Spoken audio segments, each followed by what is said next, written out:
ആദ്യം മയമ തന്നെ അത് പറയട്ടെ. മയമ അല്ല നീ പറ. എനിക്ക് സന്തോഷം കൊണ്ടിരിക്കും. നിൽക്കല്ലേ ഇപ്പോ ഭയങ്കര ഭയങ്കര ഒരു ഡിഫറെന്റ് എക്സ്പീരിയൻസ് ആണ്. സിനിമ കണ്ടു, എല്ലാവരും നല്ല അഭിപ്രായം പറഞ്ഞു. അത്രയും ഇമോഷണലായി അങ്കിത കിടന്ന് കരയുന്നുണ്ടായിരുന്നു. ഞാൻ ഞാൻ എൻ്റെ ഫ്രണ്ടിന്റെ ബിഗ് സ്ക്രീനിൽ കണ്ടു. ഞാൻ എത്ര സീനിൽ നീ കണ്ടു? അറിയില്ല, ഞാൻ സിനിമ തുടങ്ങിയപ്പോൾ മുതൽ ഇടയ്ക്കിടയ്ക്ക് ഞാൻ കരയുന്നുണ്ടായിരുന്നു. എന്തിനാണെന്ന് എനിക്ക് അറിഞ്ഞൂടാ. ആനന്ദാശ്രം അത് അപ്പം അതാണ് ഭയങ്കര ഇമോഷണൽ സിറ്റുവേഷൻസ് ഒക്കെ ഉള്ളൊരു സിനിമയാണ് മായമ്മ. അപ്പം എല്ലാവരും സിനിമ കാണുക. കുറേ നാൾ കഴിഞ്ഞ് നല്ലൊരു മലയാള സിനിമ കാണുന്നൊരു ഫീൽ എന്തായാലും നിങ്ങൾക്കുണ്ടാവും. അതെ, എൻ്റെ സിനിമ ആയതുകൊണ്ട് ഞാൻ പറയില്ല. അത് ബ്രാക്കറ്റിൽ അല്ല നീ പറ.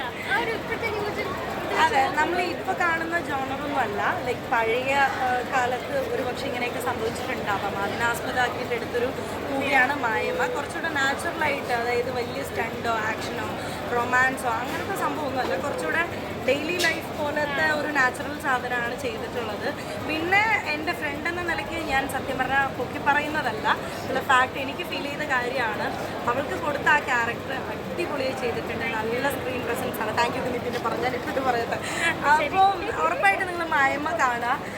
എന്താ പറയുക, നമുക്ക് ഭയങ്കര പ്രൗഡായിട്ട് തോന്നി. അതാണ് ഞാൻ കരഞ്ഞതിൻ്റെ, അല്ലാതെ ഞാൻ കഥ കണ്ടിട്ട് അങ്ങനെ കരഞ്ഞതല്ല. നമ്മുടെ കൂടെയുള്ളൊരു ഫ്രണ്ട്, നമ്മുടെ എല്ലാവരുടെയും അല്ല അഭിനയിക്കുന്ന എല്ലാവരുടെയും ആഗ്രഹം എന്താ പറയുക, അൾട്ടിമേറ്റ് എയിം എന്ന് പറയുന്നത് സിനിമ ഒരു ബിഗ് സ്ക്രീൻ തന്നെയായിരിക്കും. അപ്പോൾ നമ്മളുടെ കൂടെ നിൽക്കുന്നവർ അതേപോലെ നമ്മൾ ആഗ്രഹിക്കുന്ന ആ ഒരു സ്ഥലത്തെത്തി നിന്ന് അവരുടെ പെർഫോമൻസ് കാണുമ്പോൾ ഓട്ടോമാറ്റിക്കലി നമുക്ക് ആ ഒരു ഇമോഷണൽ സാധനം കിട്ടും.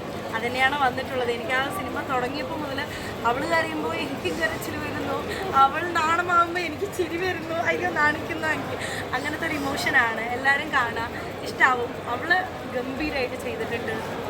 പ്രൗഡ് ഡാൻസ്, പ്രൗഡ് എന്താ അത് ഞാൻ പിന്നെ കൊടുത്താളാ.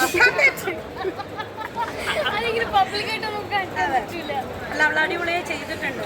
എന്തായാലും എത്ര നാൾ കഴിഞ്ഞാലും അവൾക്ക് ഞാൻ നന്നായിട്ട് പെർഫോം ചെയ്തൊരു മൂവി എന്ന് പറഞ്ഞിട്ട് കാണാൻ പറ്റുന്നൊരു ഫിലിം തന്നെയാണ്. എൻ്റെ സൗണ്ട് താഴോട്ട് പോകും. ഞാൻ ഇനി ഉറപ്പ് പറയണം. എന്തായാലും കണ്ടോ നിങ്ങൾ മൂവി? കണ്ടോ? കാണണം. കാണാത്തവരാണെന്നുണ്ടെങ്കിൽ കാണണം. എല്ലാവരും കാണണം, സപ്പോർട്ട് ചെയ്യണം. നിങ്ങളുടെ അഭിപ്രായങ്ങൾ പറയണം. പിന്നെ വിത്ത് ഫ്രണ്ട്സ് ആൻഡ് ഫാമിലി തിയേറ്ററിൽ വന്ന് കാണാം. അതെ, ഫാമിലി കൂടുതൽ ഇഷ്ടപ്പെടും.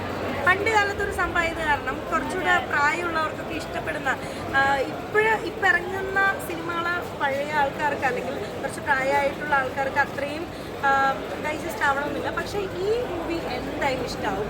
കുറച്ചുകൂടെ പഴയ കാലത്തെ കാര്യങ്ങൾ അങ്ങനെ എടുത്ത് ഒപ്പിവെച്ച പോലെ അതെ, എനിക്ക് തന്നെ ഡയലോഗ്സ് ഒക്കെ പറഞ്ഞ ആണല്ലേ. മലയാളം അറിയില്ലേ? മലയാളം അറിയാം.